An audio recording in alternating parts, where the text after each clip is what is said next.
चलिए ध्यान दीजिए, हम लोग आज पॉलिटेक्निक, पैरामेडिकल और आईटीआई के केमिस्ट्री के सिलेबस का चर्चा करेंगे। प्रीवियस क्लास में आपको फिजिक्स के सिलेबस का हम लोग इंट्रोडक्शन किए थे। आज केमिस्ट्री के सिलेबस का इंट्रोडक्शन करेंगे कि क्या क्या आपको सिलेबस में पढ़ना है। उससे आपको ये जानकारी मिल जाएगी कि क्या हमको कौन सा टॉपिक आता है, कौन सा टॉपिक नहीं आता, कितना लेवल तक हमको पढ़ना है। ठीक है, तो आप हेडिंग लगा सकते हैं, यहां पर लिखिए syllabus, syllabus of chemistry, syllabus of chemistry for polytechnic, for polytechnic, paramedical, paramedical and ITI, polytechnic, paramedical and ITI, and ITI. ठीक है, हम लोग सिलेबस की चर्चा करते हैं। केमिस्ट्री में कौन कौन सा चैप्टर आपको पढ़ने का है। चलिए, सबसे पहला हम लोग चैप्टर पढ़ते हैं इसमें नेचर ऑफ मैटर के बारे में। नेचर ऑफ मैटर मतलब हिंदी में हम लोग इसको बोलते हैं पदार्थ की प्रकृति। पदार्थ की क्या बाबू? प्रकृति, नेचर ऑफ मैटर।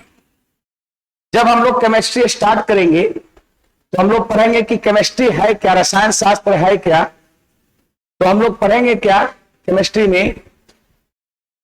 ये रिकॉर्डिंग भी नहीं हो रहा है।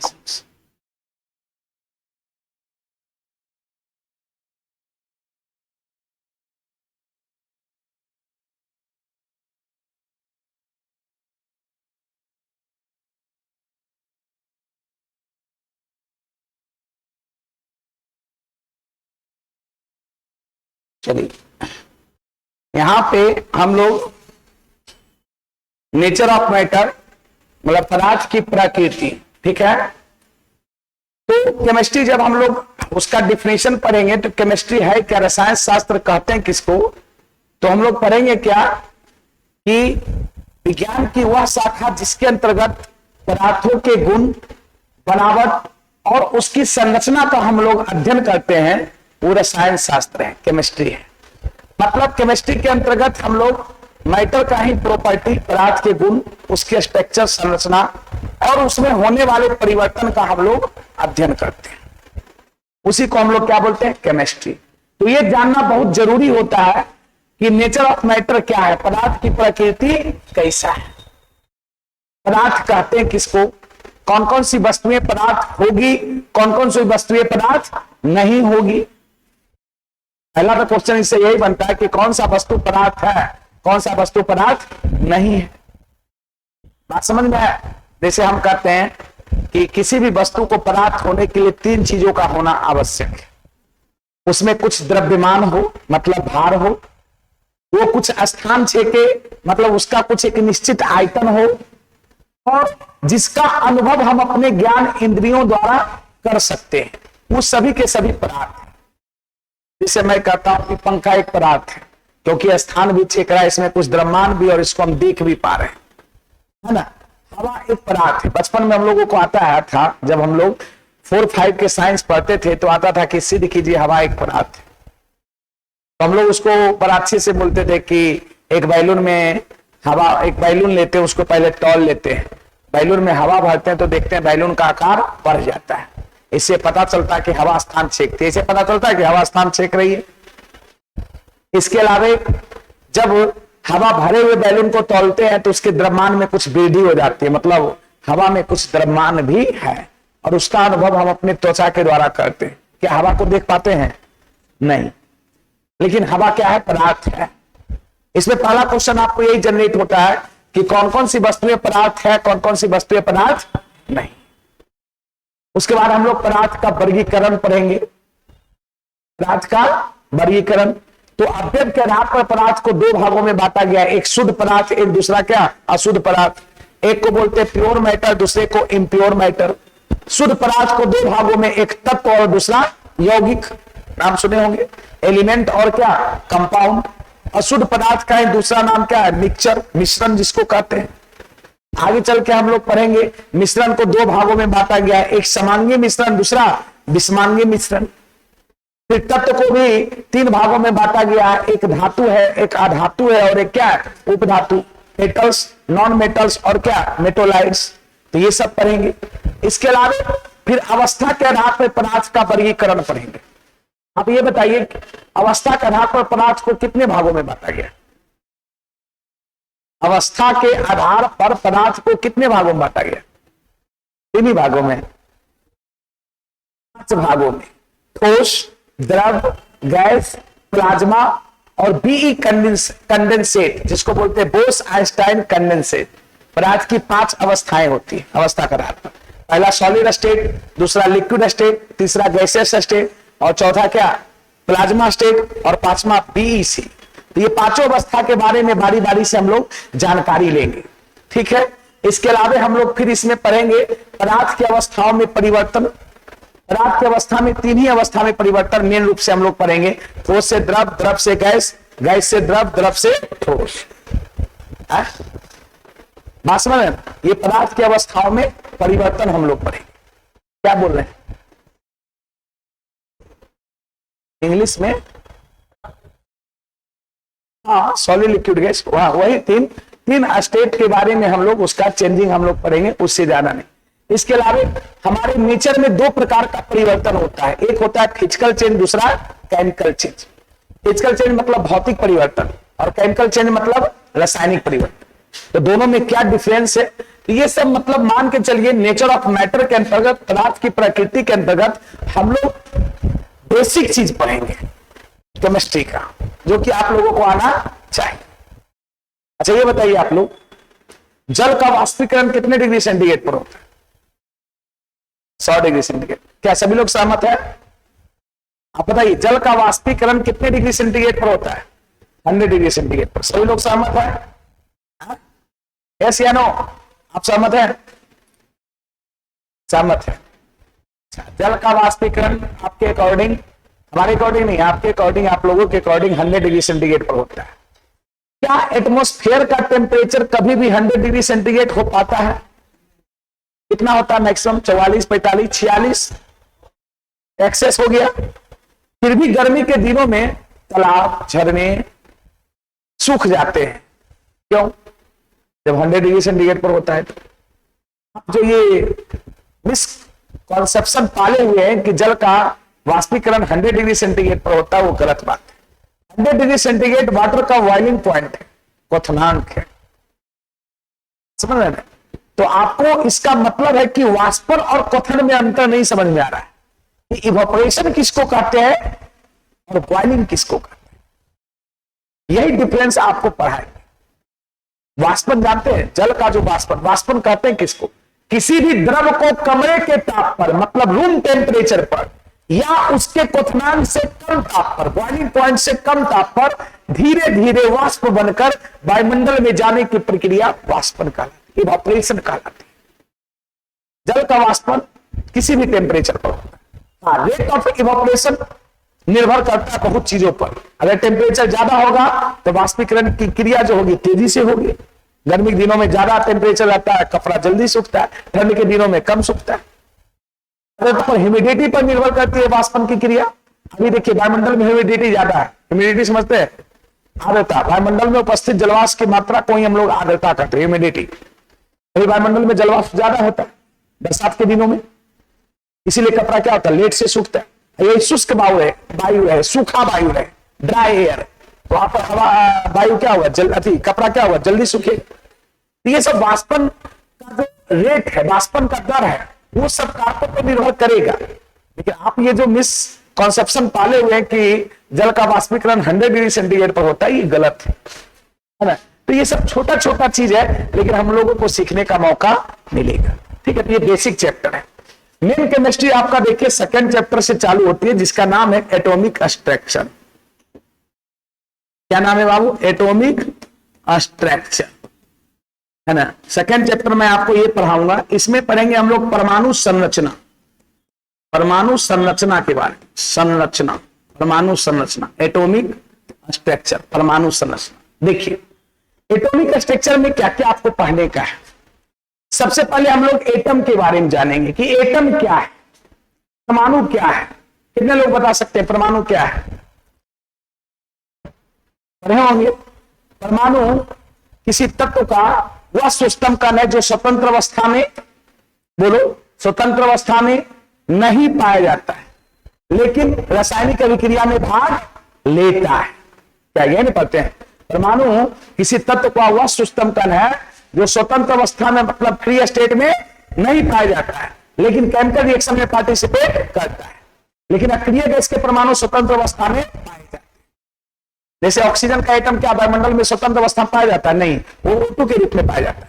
लेकिन हीलियम, नियॉन, आर्गन, क्रिप्टॉन, ये सब अक्रिय गैस है, इनर्ट गैस है, ये सब का एटम स्वतंत्र अवस्था में पाए जाते हैं। इसका ऑक्टेट पूरा रहता है, किसी से रिएक्शन नहीं करता। फिर हम लोग पढ़ाएंगे कि परमाणु का आकार लगभग कैसा होता है? गोलाकार होता है। और according to John Dalton, atom has extremely small particles of any atom which retains its identity during chemical reaction. मतलब जॉन डाल्टन के अनुसार परमाणु किसी पदार्थ का अत्यंत सूक्ष्म कण होता है। तो डॉक्टर साहब बोले कि नहीं, पदार्थ का उससे छोटा कण पॉसिबल है ही नहीं।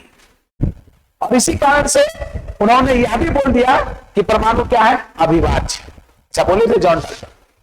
According to John Dalton, atom has extremely small particles of any matter which retains its identity during chemical reaction. मतलब जॉन डाल्टन के अनुसार परमाणु किसी पदार्थ का अत्यंत सूक्ष्म कण होता है जो रासायनिक अभिक्रियाओं के दौरान अपनी पहचान को, अपनी आइडेंटिटी को क्या करता है? खो देता है। मतलब ऐसा जॉन डाल्टन का मानना था कि परमाणु से छोटा कण पदार्थ का हो ही नहीं सकता, और इसी कारण उन्होंने बोल दिया कि परमाणु क्या है? अविभाज्य। लेकिन बाद में ऐसा पाया गया कि परमाणु क्या है? विभाज्य है। और electrons, protons and neutrons are three fundamental particles of any atom. और बाद में ऐसा पाया गया कि इलेक्ट्रॉन, प्रोटॉन और न्यूट्रॉन किसी भी परमाणु के तीन मूलभूत कण है, जिसे परमाणु का मौलिक कण कहा गया, कंस्टिट्यूएंट पार्टिकल, मतलब जिसके मिलने से परमाणु बना है। और उन्होंने यह भी बोला कि किसी भी परमाणु में प्रोटॉन और न्यूट्रॉन परमाणु के नाभिक न्यूक्लियस में रहते हैं और इलेक्ट्रॉन उसके न्यूक्लियस के चारों ओर विभिन्न कक्षाओं में क्या लगाते हैं? चक्कर। इलेक्ट्रॉन निरावेशित कण है, प्रोटॉन धनावेशित कण है, और न्यूट्रॉन को किसी प्रकार का चार्ज नहीं।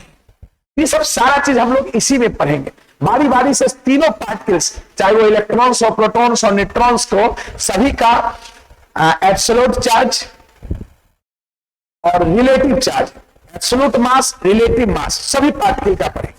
इलेक्ट्रॉन का एब्सोल्यूट चार्ज कितना होता है? -1.6 × 10⁻⁻19 किलो।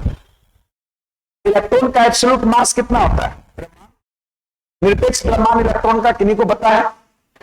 नहीं पता है। 9.1 × 10⁻31 kg ये एब्सोल्यूट मास है इलेक्ट्रॉन का। रिलेटिव मास क्या होता है? 0। इलेक्ट्रॉन, देखिए दो प्रकार का मास पढ़ेंगे।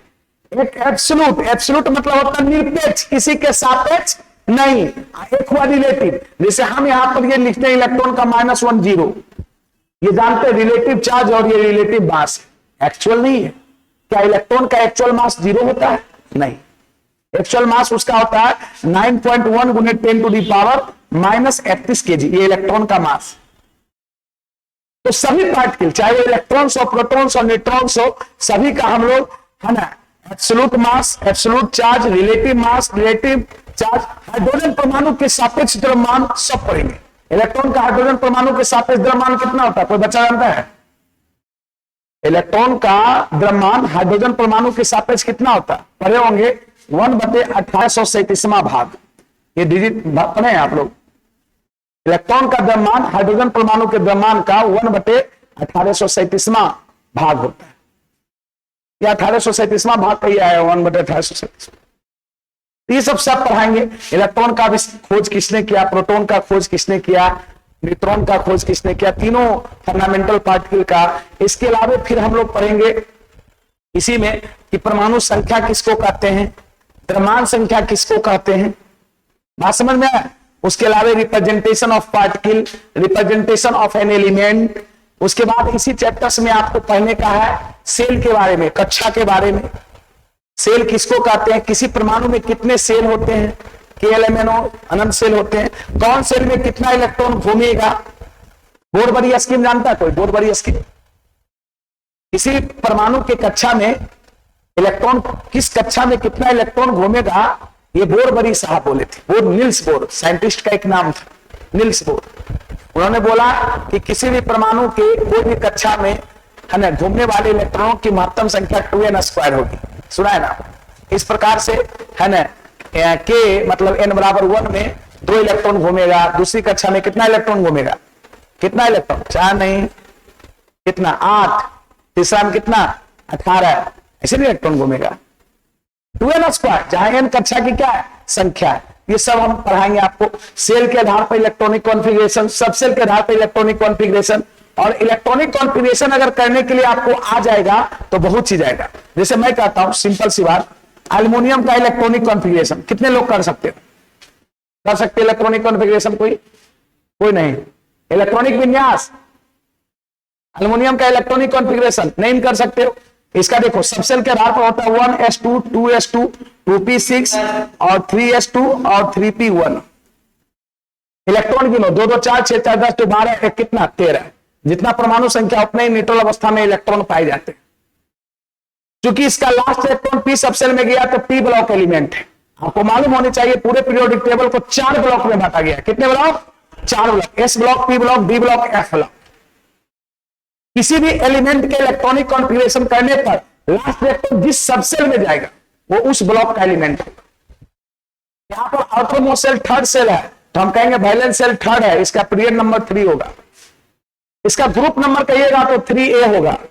मतलब हम इलेक्ट्रॉनिक कॉन्फ़िगरेशन की सहायता से हम लोग किसी भी एलिमेंट का पीरियड नंबर और ग्रुप नंबर निकालना सीखेंगे कि आवर्त सारणी में उसकी आवर्त संख्या और वर्ग संख्या क्या है। ऐसा क्वेश्चन पूछता है, आपसे पूछ देगा मैग्नीज किस ग्रुप का है, तो याद रखिएगा उतना संभव है पीरियोडिक टेबल में खोजिए, अरे मैग्नीज कहां ले हो, मैग्नीज और ये भाई यार तो किस पीरियड का है, किस ग्रुप का है, किस ब्लॉक का है, ये सब रूल से हम लोग सीखेंगे। आप लोग कुछ नहीं जानते, हम जानते हैं, पढ़े हैं सब, पका के पूरा हो गए। सब लोग लगभग इंटर पास हो गए, कुछ लोग ही मैट्रिक पास हो गए, लेकिन बस कैसे पास कर गए या कभी पढ़े भी होंगे तो अब भूल गए। तो आपको सारा चीज इसमें इलेक्ट्रॉनिक कॉन्फ़िगरेशन और बताया जाएगा। फिर इसमें आपको समस्थानिक के बारे में बताया जाएगा। आइसोटॉप्स किसको बोलते हैं, समस्थानिक, कोई बच्चे बताओ, कोई बच्चे बताओ समस्थानिक किसको कहते हैं, कोई नहीं जानते। आइसोटॉप्स बोला जाता है इंग्लिश में, समस्थानिक नहीं जानते। कार्बन के कितने समस्थानिक होते हैं, कार्बन के मुख्यतः 2 समस्थानिक होते हैं, कार्बन 12, कार्बन 14। यूरेनियम के 2 समस्थानिक मुख्यतः होते हैं, यूरेनियम 235 और यूरेनियम 238। समस्थानिक नहीं जाते हैं। एक ही तत्व के वे परमाणु जिसकी परमाणु संख्या समान हो लेकिन उसके नाभिक में न्यूट्रॉन, न्यूक्लियस में न्यूट्रॉन की संख्या भिन्न भिन्न होने के कारण उसकी द्रव्यमान संख्या क्या हो, भिन्न भिन्न हो। एटॉमिक नंबर सेम और मास नंबर डिफरेंट, तो उसको हम लोग बोलते हैं समस्थानिक, आइसोटॉप्स। जैसे हाइड्रोजन के 3 समस्थानिक होते हैं, protium, deuterium, tritium, H11, H12, H13। फिर समभारिक के बारे में पढ़ेंगे इसी चैप्टर में। फिर सम न्यूट्रॉनिक, सम इलेक्ट्रॉनिक। मतलब मानिए कि केमिस्ट्री आपका मेन रूप से एटॉमिक स्ट्रक्चर से स्टार्ट हो जाता है। ये तो आपका बेसिक चीज है, नेचर ऑफ मैटर। लेकिन अगर एटॉमिक स्ट्रक्चर जिसका छूट गया तो केमिस्ट्री का आपको ABCD छूट गया और आप लोगों को सब चीज भुला गए हैं। हर चीज को आपको शुरू से पढ़ाना पड़ेगा, क्या है ना। चलिए, एटॉमिक स्ट्रक्चर के बाद हम लोग तीसरा चैप्टर इसमें पढ़ेंगे, रेडियो एक्टिविटी। रेडियो एक्टिविटी, इसको हिंदी में बोलते हैं रेडियो सक्रियता। रेडियो सक्रियता, रेडियो एक्टिविटी क्या है मालूम है? प्रकृति में पाए जाने वाले वे सभी तत्व जो स्वतः विखंडित होकर कुछ अदृश्य किरणें जैसे अल्फा बीटा गामा का उत्सर्जन करते रहते हैं, रेडियो सक्रिय तत्व कहलाते हैं। और ये घटना रेडियो सक्रियता कहलाती है। है ना। रेडियो सक्रियता की खोज कितने की थी बताइए कोई? नहीं, वो तो रेडियम की खोज किए थे मैडम क्यूरी, हेनरी बेक्यूरेल 1896 ईस्वी।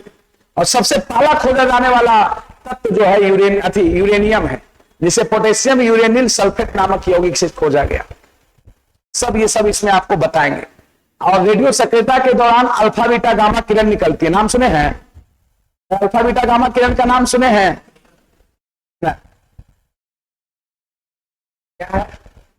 अच्छा, रेडियो एक्टिविटी के दौरान अल्फा बीटा गामा दृश्य किरणें निकलती है, उसका सभी का हम लोग प्रॉपर्टी पढ़ेंगे, अल्फा किरण का, बीटा किरण का, गामा किरण का। बात समझ में आया है ना? ये सब सारा कुछ हम लोग पढ़ेंगे।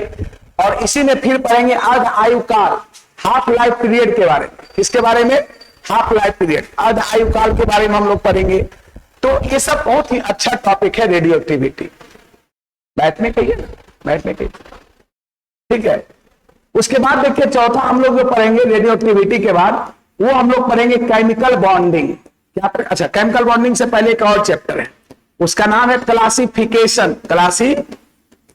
Classification of element, classification of element, classification of element. इसको हम लोग बोलते हैं तत्वों का वर्गीकरण, तत्वों का वर्गीकरण। ये चैप्टर हम लोग पढ़ेंगे। क्लासिफिकेशन ऑफ एलिमेंट में हम सारा कुछ ये जान जाएंगे कि तत्व को क्यों वर्गीकृत किया गया है। तो आप ये मॉडर्न पीरियोडिक टेबल देख रहे हैं, वो इतनी आसानी से नहीं बन गया। तो के वर्गीकरण का सर्वप्रथम प्रयास 1886 ईस्वी में जर्मन वैज्ञानिक डोब्रेनर ने किए थे। कौन के थे? डोब्रेनर। उन्होंने त्रिकला दिया, फिर आया न्यूलैंड्स का अष्टक नियम, फिर मैनलिप्स का नियम आया पीरियोडिक टेबल, और उसके बाद आया आधुनिक आवर्त सारणी। आधुनिक आवर्त सारणी में कितने पीरियड है, कितने वर्ग हैं। अगर आवर्त सारणी में लेफ्ट टू राइट जाएंगे तो परमाणु का आकार बढ़ेगा कि घटेगा, विद्युत ऋणात्मकता क्या होगा, विद्युत धनात्मकता क्या होगा, आयनन विभव क्या होगा, आयनाइजेशन पोटेंशियल क्या होगा, इलेक्ट्रॉन एफिनिटी क्या होगा, ये सब का हम लोग वेरिएशन पढ़ेंगे। बहुत ही अच्छा चैप्टर है क्लासिफिकेशन ऑफ एलिमेंट, तत्वों का वर्गीकरण, ठीक है ना। उसके बाद इसमें जो चैप्टर्स हम लोग पढ़ेंगे वो पढ़ेंगे केमिकल बॉन्डिंग के बारे में। किसके बारे में? Chemical bonding. केमिकल बॉन्डिंग कहने का मतलब हो गया रासायनिक बंधन। क्या बाबू? रासायनिक बंधन। ये भी चैप्टर बहुत बढ़िया चैप्टर है, हर चीज इसमें आपको पढ़ने का मौका मिलेगा रासायनिक बंधन में, है ना। सबसे पहले इसमें आयन के बारे में पढ़ेंगे। आयन कितने प्रकार के होते हैं? धनायन, ऋणायन, ना। विद्युत धनात्मक तत्व किसको कहते हैं, विद्युत ऋणात्मक तत्व किसको कहते हैं। इसके अलावा रासायनिक बंधन क्या है, कितने प्रकार के होते हैं, कितने प्रकार के होते हैं रासायनिक बंधन, बताइए कोई। यार तुम लोगों को कुछ नहीं आता है, इसका मतलब चीजें तुम लोग जीरो लेवल में हो। जीरो लेवल से 0% से 100% करना तो बहुत मेहनत की जरूरत है। रासायनिक बंधन किसको करते हैं? कुछ ये सब नहीं, नाम नहीं सुने क्या? नाम सुना है केमिकल बॉन्डिंग। रासायनिक बंधन मुख्यतः 3 प्रकार के होते हैं। एक को बोलते हैं विद्युत संयोजक बंधन या आयनिक बंधन, आयनिक बॉन्ड। एक होता है सहसंयोजक बंधन, कोवैलेंट बॉन्ड। एक होता है उप सहसंयोजक बंधन, कोऑर्डिनेट बॉन्ड। ये सब नहीं पढ़ा है? अच्छा चलो कोई बात नहीं पढ़ा तो हम हर एक चीजों को पढ़ाएंगे। बस ये समझो कि हम कुछ नहीं जान रहे हैं और हमको बहुत मेहनत की जरूरत है ना। तो ये सब बताएंगे। फिर आपको इसी में आपको थोड़ा बहुत मूवमेंट के बारे में पढ़ाएंगे, वैलेंसी के बारे में पढ़ाएंगे कि वैलेंसी क्या होती है। इसके अलावा इसी में हम लोग पढ़ेंगे थोड़ा बहुत हाइब्रिडाइजेशन के बारे में, है ना। जैसे मान लीजिए कोई कहेगा CH4 में कार्बन का हाइब्रिडाइजेशन क्या है, H2O में ऑक्सीजन का हाइब्रिडाइजेशन क्या है। छोटा छोटा चीज इसमें पढ़ाएंगे। अरे पटना में तो 11th 12th में केमिकल बॉन्डिंग टीचर 2-2 3-3 महीना पढ़ाते हैं और बहुत चीज इसमें पढ़ना भी है। Bond order, VSEPR theory, MOT theory, जरूर बहुत कुछ पढ़ना है केमिकल बॉन्डिंग में। चलो लेकिन हम आपको आवश्यकता अनुसार जो चीजें हैं वो आपको पढ़ाएंगे केमिकल बॉन्डिंग। छठा चैप्टर केमिकल बॉन्डिंग के बाद आपको पढ़ाएंगे oxidation. Oxidation oxidation and reduction, oxidation and reduction, इसको बोलते हैं हम लोग ऑक्सीकरण, ऑक्सीकरण और अवकरण, ऑक्सीकरण और क्या, अवकरण। ऑक्सीकरण अवकरण का नाम सुना है, ऑक्सीडेशन एंड क्या, रिडक्शन, ऑक्सीकरण और क्या, अवकरण। ऑक्सीकरण किसको कहते हैं, ऑक्सीडेशन क्या है, बताओ, ऑक्सीडेशन किसको कहते हैं? किसी भी पदार्थ का ऑक्सीजन के साथ संयोग की क्रिया ऑक्सीकरण है, या हाइड्रोजन के वियोग की क्रिया, मतलब ऑक्सीजन का जुड़ना और हाइड्रोजन का हटना ऑक्सीकरण है। या यूं कहिए कोई भी विद्युत ऋणात्मक तत्व के साथ है ना संयोग की क्रिया, या उसके अनुपात में वृद्धि की क्रिया, इलेक्ट्रॉन के त्याग की क्रिया, ये सब ऑक्सीकरण है। आप लोग को 10th क्लास में सिर्फ ऑक्सीकरण अपकरण का डिफिनेशन पढ़े होंगे, लेकिन मैं आपको ऑक्सीडेशन रिडक्शन जब पढ़ाऊंगा तो ऑक्सीडेशन नंबर के कॉन्सेप्ट से पढ़ाऊंगा, ऑक्सीकरण संख्या के कॉन्सेप्ट से पढ़ाऊंगा। जिसे कभी कभी क्वेश्चन आपको देगा कि HNO3 में, ध्यान दीजिएगा, HNO3 में N का ऑक्सीकरण संख्या क्या है, ऐसा क्वेश्चन देखे हैं, देता है। HNO3 में N की ऑक्सीकरण संख्या क्या है, H2SO4 में सल्फर का ऑक्सीकरण संख्या क्या है, ऐसा क्वेश्चन देता है। और ऑक्सीडेशन नंबर निकालने के लिए आपको सिखाएंगे।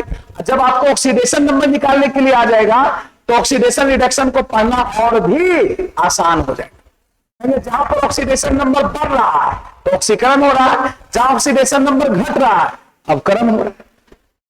तो ये सब बहुत ही अच्छा चैप्टर्स है और बेसिक चीज है, ये सब चीज हम लोग पढ़ेंगे, ऑक्सीडेशन एंड रिडक्शन। उसके बाद आपको 7वां चैप्टर आपको पढ़ाएंगे केमिकल रिएक्शंस, केमिकल रिएक्शंस, इसको हम लोग बोलते हैं रासायनिक अभिक्रिया। क्या बोलते हैं, रासायनिक अभिक्रिया, अभिक्रिया, केमिकल रिएक्शन, जो कि 10th क्लास में पहला चैप्टर है, पढ़े होंगे। 10th क्लास में पहला चैप्टर कौन है, केमिकल रिएक्शन, रासायनिक अभिक्रिया। रासायनिक अभिक्रिया किसको कहते हैं, अभिकारक क्या है, रिएक्टेंट किसको कहते हैं, प्रतिफल क्या है,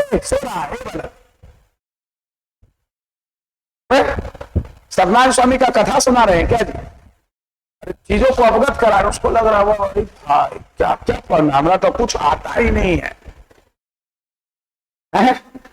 सुनो कम से कम कि क्या क्या पढ़ना है, सिलेबस कम से कम जानकारी होगी तब ना पढ़ोगे। बस सिलेबस का कुछ पता नहीं, बस पढ़ रहे हैं, ऐसे होगा काम। कुछ हो सका को पढ़ लिए हो जाएगा रिजल्ट, तो इसमें रिजल्ट होगा, है ना। तो केमिकल रिएक्शन रासायनिक अभिक्रिया में आपको सारा चीज पढ़ाएंगे। रासायनिक अभिक्रिया किसे कहते हैं, रासायनिक अभिक्रिया में जो पदार्थ भाग लेते हैं उसको क्या कहते हैं, अभिक्रिया के फलस्वरूप नया पदार्थ बनता है उसको क्या कहते हैं, रासायनिक अभिक्रिया कितने प्रकार के होते हैं, सभी प्रकार के रासायनिक, चाहे वो है ना योगात्मक अभिक्रिया हो या वियोजन अभिक्रिया हो, संयोजन अभिक्रिया, वियोजन अभिक्रिया, ये सब नाम सुने होंगे आप लोग। प्रतिस्थापन अभिक्रिया है ना, द्विविस्थापन अभिक्रिया, उभय अपघटन अभिक्रिया, डबल डिकम्पोजिशन रिएक्शन, ये सब पढ़ाएंगे। प्रकाश रासायनिक अभिक्रिया किसको कहते हैं, उष्माक्षेपी अभिक्रिया, उष्माशोषी, एक्सोथर्मिक रिएक्शन, एंडोथर्मिक रिएक्शन, ये सब आपको इसमें पढ़ाया जाएगा। इसके अलावा आपको कैटालिस्ट के बारे में बताया जाएगा। कैटालिस्ट समझते हैं, उत्प्रेरक। उत्प्रेरक क्या है मालूम है, नहीं मालूम है? एक बड़ा ही पॉपुलर क्वेश्चन देता है, अमोनिया गैस के हाइबर विधि में कौन सा उत्प्रेरक का प्रयोग किया जाता है, नाम सुने? इंटरमीडिएट का फेमस क्वेश्चन है जी, अमोनिया गैस के उत्पादन का हाइबर विधि, हाइबर प्रोसेस। कुछ नहीं लोग को याद है ना कुछ, तुम तो इंटर इस बार ही किए हो ना,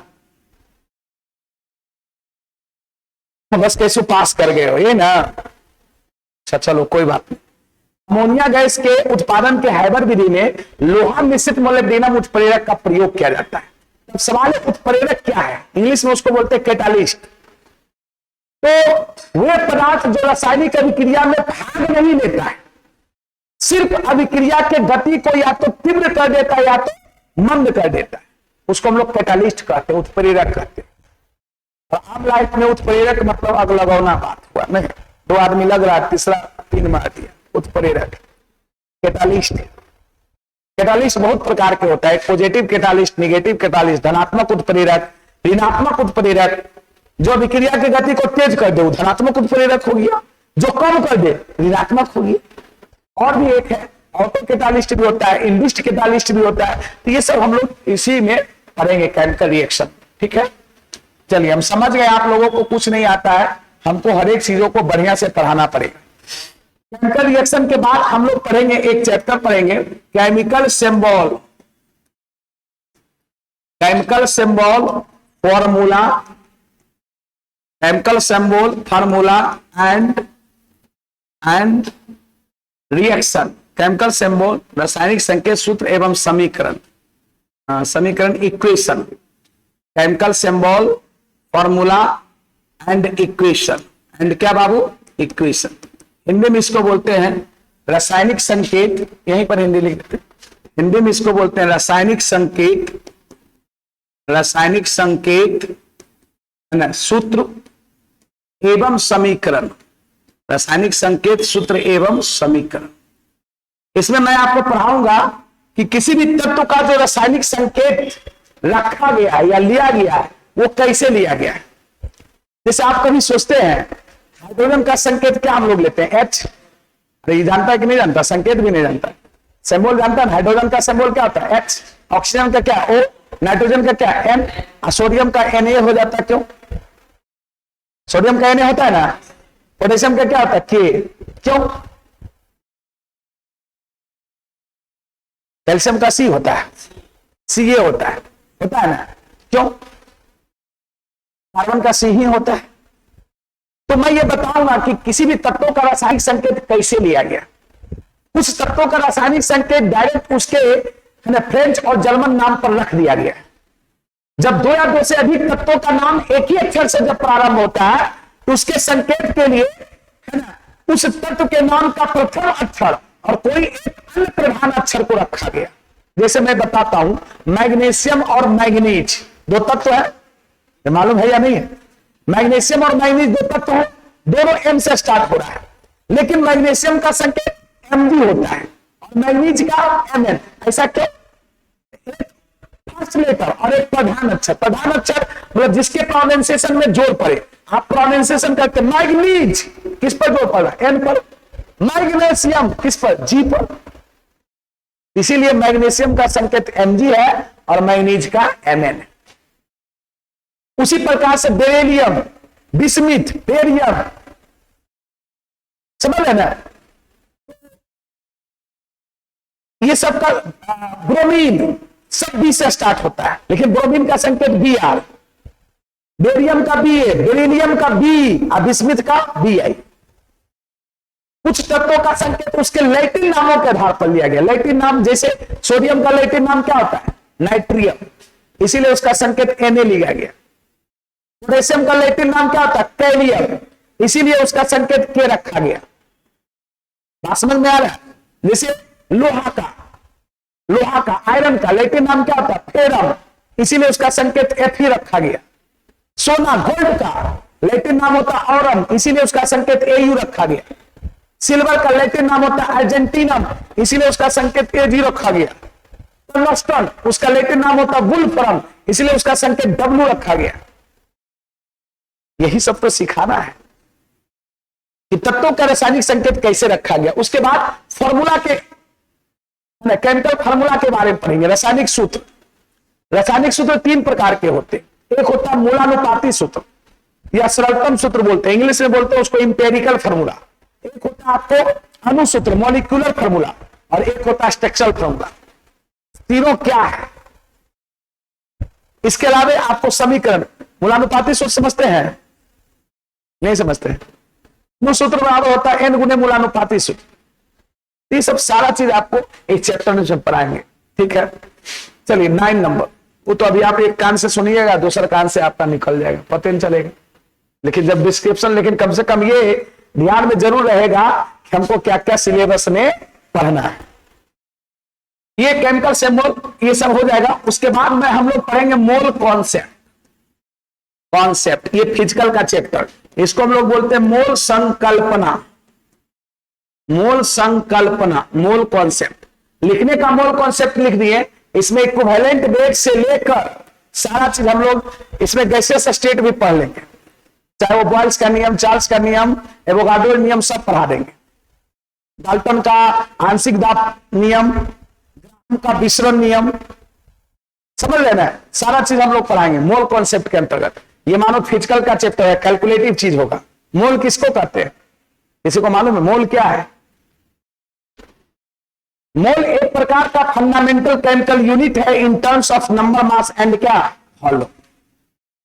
जैसे अगर आपके पास यूं समझिए, मोल को 3 टर्म में डिफाइन किया गया, एक संख्या के पदों में, दूसरा द्रव्यमान के पदों में, तीसरा आयतन के पदों में। संख्या के पदों में एक मोल कितना बराबर होता है जानते हैं? और क्यों ये यूनिट डिफाइन किया गया, समझिए बात। जैसे किसी भी पदार्थ में परमाणु में इलेक्ट्रॉन, प्रोटॉन्स ये सब जो होते हैं, वो सब 10 गो, 20 गो, 100 गो, 1000 लाख नहीं होता है, बहुत ज्यादा होता है।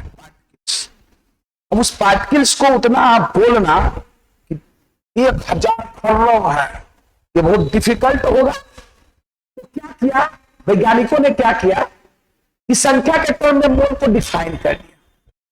बोला क्या, किसी भी पदार्थ का अगर आपके पास 6.023 गुने 10 टू दी पावर 23, कितना बाबू 6.023 गुने 10 टू दी पावर 23 पार्टिकल्स है। पार्टिकल्स मतलब कण किसी भी पदार्थ का, तो 1 मोल के बराबर है। 10 के पावर 3 समझ सकते हैं, 10 के पावर 5 लाख होता है, 10 के पावर 23 आप इसको कितना बिलियन क्या हो जाएगा, कितना मुश्किल है।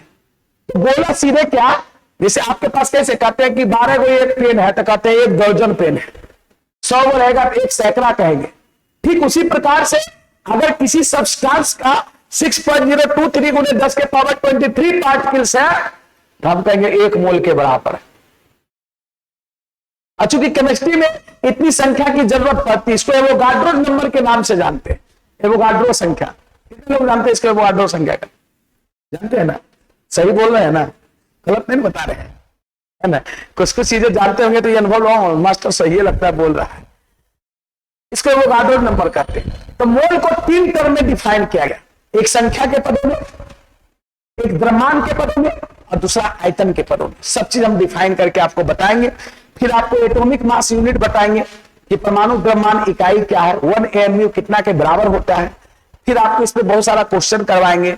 फिर इक्विवेलेंट वेट की चर्चा करेंगे, तुल्यांकी भार किसको कहते हैं, क्योंकि जब तक इक्विवेलेंट वेट नहीं कीजिएगा तो नंबर ऑफ ग्राम इक्विवेलेंट निकालना नहीं जानिएगा, है ना, ग्राम तुल्यांकों की संख्या नहीं निकालना जानिएगा, तो फिर बिलियन में आपको दिक्कत होगा। बिलियन में 3 चीज पढ़ना होता है, नॉर्मलिटी, मोलालिटी, मोलालिटी और मोल फ्रैक्शन। नाम सुने ये सब, ये सब पढ़ने में आपको दिक्कत होगा। तो मोल कॉन्सेप्ट, कैलकुलेटिव चीजें ये सब पढ़ाएंगे। इसी में गैसियस स्टेट भी पढ़ा देंगे इसी चैप्टर में। भले चैप्टर एक लिखे मोल कॉन्सेप्ट, लेकिन मोल कॉन्सेप्ट में पूरा सब चीज पढ़ाएंगे। उसके बाद 10वां चैप्टर आपको पढ़ाएंगे फ्यूल्स। किसके बारे में? फ्यूल्स। फ्यूल्स मतलब ईंधन। इससे बहुत क्वेश्चन आपको देता है।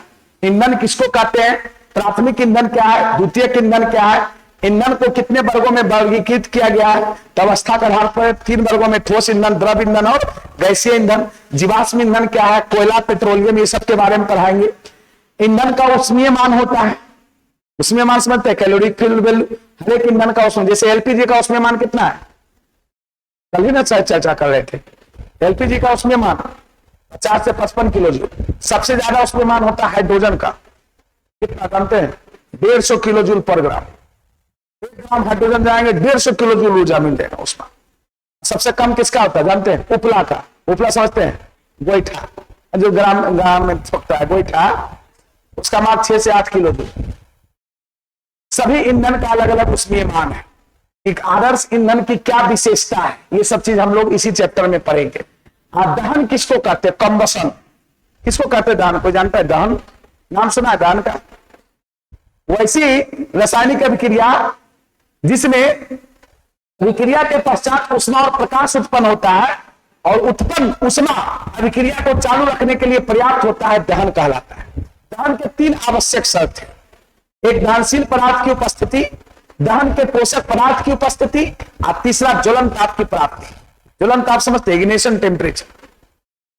जैसे लकड़ी दहनशील पदार्थ है ना, ये वायुमंडल में ऑक्सीजन भी उपस्थित है, लेकिन क्या ये जलेगा? ये तब तक नहीं जलेगा जब तक कि इसको ज्वलन ताप तक नहीं पहुंचाएंगे। क्या इसमें माचिस मार देंगे तो जल जाएगा? लेकिन पेट्रोल में माचिस मारो तो जल जाएगा।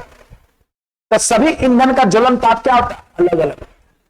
इग्निशन टेम्परेचर जिसको बोलते हैं, ये सब चीज पढ़ेंगे। दहन के प्रकार पढ़ेंगे। दहन 4 प्रकार के होते हैं, एक मंद दहन, दूसरा द्रुत दहन, तीसरा विस्फोट, और एक होता है स्वतः दहन, ऑटो कंबशन।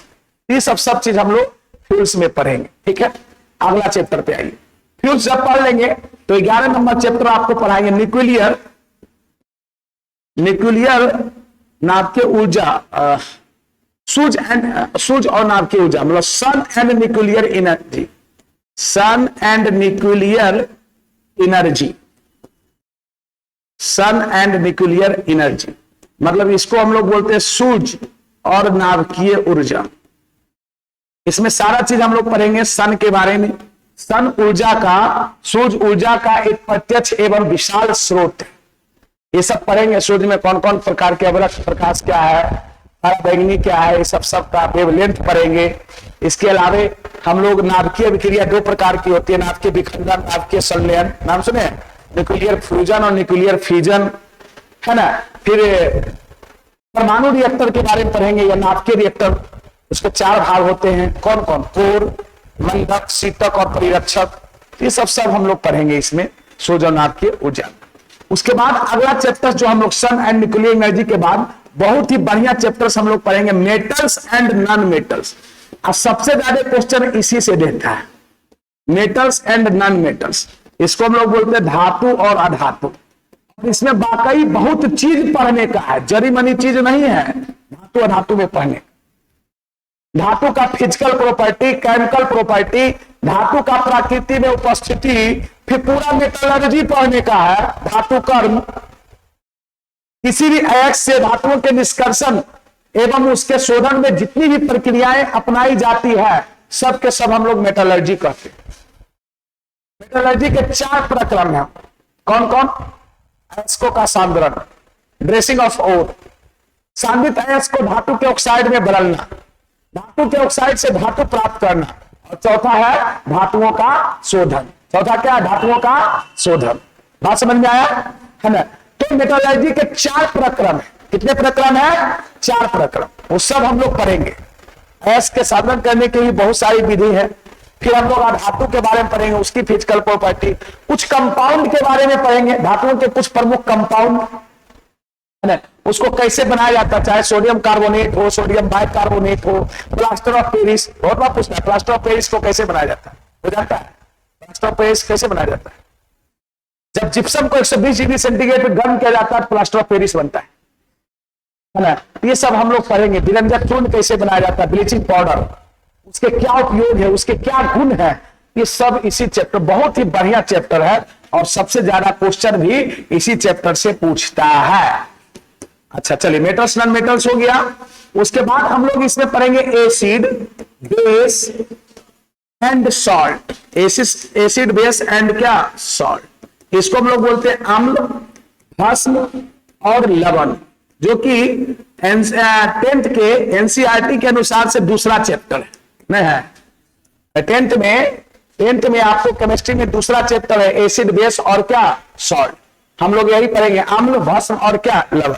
अम्ल किसको कहते हैं, अम्ल के क्या क्या गुण हैं, आर्हेनियस के अनुसार अम्ल का क्या डिफिनेशन है, भस्म का क्या डिफिनेशन है, लवण क्या है, लवण कितने प्रकार के होते हैं, ये सब इसी चैप्टर में पढ़ने का है। उसके बाद हम लोग चैप्टर इसमें पढ़ेंगे सॉल्यूशन। क्या पढ़ेंगे? सॉल्यूशन। सॉल्यूशन कहने का मतलब बिलियन। सॉल्यूशन को हम लोग हिंदी में कहते हैं बिलियन या घोल। बिलियन कहिए या घोल कहिए। सॉल्यूशन में सारा चीज पढ़ेंगे। सॉल्यूशन किसको कहते हैं, सॉल्यूट क्या है, सॉल्वेंट क्या है, ये सब तो थोड़ा बहुत पढ़े होंगे। वाटर को बोला गया है सात्विक विलायक, यूनिवर्सल सॉल्वेंट। क्यों? क्योंकि उसका डाइलेक्ट्रिक कांस्टेंट सबसे ज्यादा होता है। विलियन 3 प्रकार के, एक संतृप्त, असंतृप्त और अति संतृप्त। फिर आपको इसी में पढ़ाएंगे नॉर्मेलिटी, मतलब विलियन की सांद्रता। विलेयता पढ़ाएंगे, सोल्युबिलिटी के बारे में, है ना। विलेयता पर ताप का क्या क्या प्रभाव पड़ता है, है ना भाई, ये सब पढ़ाएंगे। प्रक्षेपित करने के आधार पर विलयन 3 प्रकार के होते हैं, नाम सुने होंगे, निलंबन, कोलाइड और वास्तविक विलयन।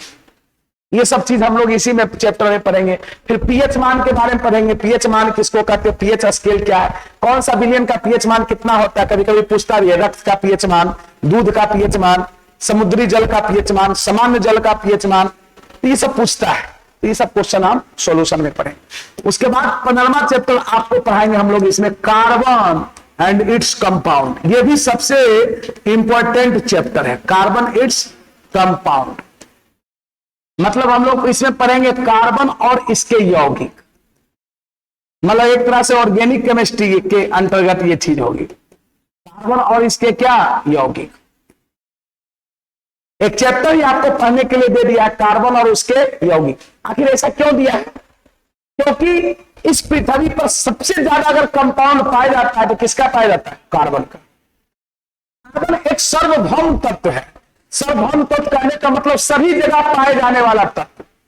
आप अपने दैनिक जीवन में सुबह से लेकर अंत तक जितनी भी वस्तुओं का इस्तेमाल करते हैं सब कार्बनिक यौगिक है, सब कार्बन से बने। चाहे वो कपड़ा हो, चाहे आप भोजन करते हैं, चाहे आपकी मेडिसिन हो, चाहे आपके जूते हो, चप्पल हो, जो भी चीज आप देख रहे हैं सब कार्बन का।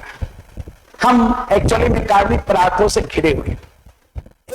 जीवन शक्ति का सिद्धांत है, कोई नाम सुना है? जीवन शक्ति का सिद्धांत कौन दिए थे? वो अलग साहब।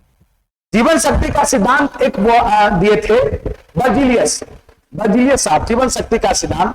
उन्होंने ऐसा बोला था कि कार्बनिक यौगिकों को प्रयोगशाला में बनाया नहीं जा सकता है, लेकिन आगे चलकर वोलर नामक साइंटिस्ट ने सबसे पहला कार्बनिक यौगिक यूरिया को प्रयोगशाला में बनाकर दिखा दिया। किसको? अमोनियम साइनेट को गर्म करके, अमोनियम साइनेट एक अकार्बनिक यौगिक है, और उसको गर्म करके पहला कार्बनिक यौगिक कौन बनाया? यूरिया। क्वेश्चन पूछता है कि प्रयोगशाला में बनाया जाने वाला पहला कार्बनिक यौगिक कौन सा है? कौन सा है? यूरिया है। उसके बाद एसेटिकम, बथेलो में मीथेन, और अभी तक लगभग 1,60,00,000 अभी तक और भी ज्यादा ऑर्गेनिक कंपाउंड्स प्रयोगशाला में बनाए जा सकते हैं। मतलब ऐसे पहले मान्यता था कि कार्बनिक यौगिकों को प्रयोगशाला में बनाया ही नहीं जा सकता है, लेकिन बाद में जब इनके सिद्धांत का खंडन कर दिए वोलर साहब तो ढेर सारा कार्बनिक यौगिक बन गया। इसी में हम लोग पढ़ेंगे हाइड्रोकार्बन के बारे में। हाइड्रोकार्बन 4 प्रकार के होते हैं, एक संतृप्त हाइड्रोकार्बन, एक असंतृप्त hydrocarbon, saturated, unsaturated, alicyclic hydrocarbon, aromatic hydrocarbon, aromatic, anti aromatic, सब पढ़े होंगे। ये सब पढ़ाएंगे इसी में, है ना। तो बहुत ही अच्छा ये भी चैप्टर है। साबुन, अपमार्जक, ये सब के बारे में, डिटर्जेंट के बारे में, सब कार्बन इस कंपाउंड में पढ़ाएंगे। रेशा के बारे में, प्राकृतिक रेशा, रबर, है ना। आइसोप्रीन क्या है? प्राकृतिक रबर आइसोप्रीन का बहुलक है। ये सब चीज हम लोग इसमें पढ़ेंगे। रबर का बाल्कनीकरण, मतलब बहुत सारा आपको ज्ञान इसमें मिलेगा। इतना चैप्टर्स आपको हम केमिस्ट्री में पढ़ाएंगे। तो आप सोच लीजिए कि आपको क्या आता है और आपको कितना चीज पढ़ना है। समझ गए ना, है ना। तो ये केमिस्ट्री का आपका सिलेबस है। हम जानते हैं आप लोग मध्यम स्टूडेंट है। मध्यम स्टूडेंट मतलब किसी तरीका से आप मैट्रिक इंटर पास कर गए हैं और नॉलेज नहीं है, तो भाई कंपटीशन एग्जाम में बैठिएगा तो आपके डिग्री को नहीं देखेगा, आपके प्रेजेंस ऑफ नॉलेज को देखेगा। तो आपको पढ़ना क्या है? जरूरी है। और इतना दावा जरूर करते एक एक चीज को हम ढंग से पढ़ा देंगे। आप कंटिन्यू रहिए क्लास में। बात समझ रहे हैं ना। और ये सिलेबस की जानकारी बहुत जरूरी है कि हमको क्या क्या पढ़ना है। जब तक ये हमको जानकारी नहीं मिलेगी कि हमको क्या क्या काम करना है, तो कैसे हम लोग समझेंगे कि क्या करना है। समझ गए ना। तो हर चीज को आपको एक्यूरेट तरीके से चीजों को समझाएंगे। क्लियर? कोई दिक्कत? बोलो, कोई दिक्कत नहीं ना? कोई क्वेश्चंस और एनीबॉडी, किसी बच्चे को? फर्स्ट क्लास है, फर्स्ट क्लास है। अब तो फिजिक्स का, केमिस्ट्री का डिस्कशन किए हैं। अच्छा, ऑनलाइन किए हैं, चलिए कोई बात नहीं। हाँ, तो एक अभी तक तो पब्लिक है, बाद में फिर ये अनलिस्टेड हो जाएगा चैनल। पॉलिटेक्निक बायोलॉजी, अगर मान लीजिए छुटा उटा है तो आप लोग उसको कर सकते हैं, ठीक है ना। तो चलिए आइए फिर हम लोग कल आपको है ना मैथ का आपको सिलेबस का डिस्कशन कर देंगे।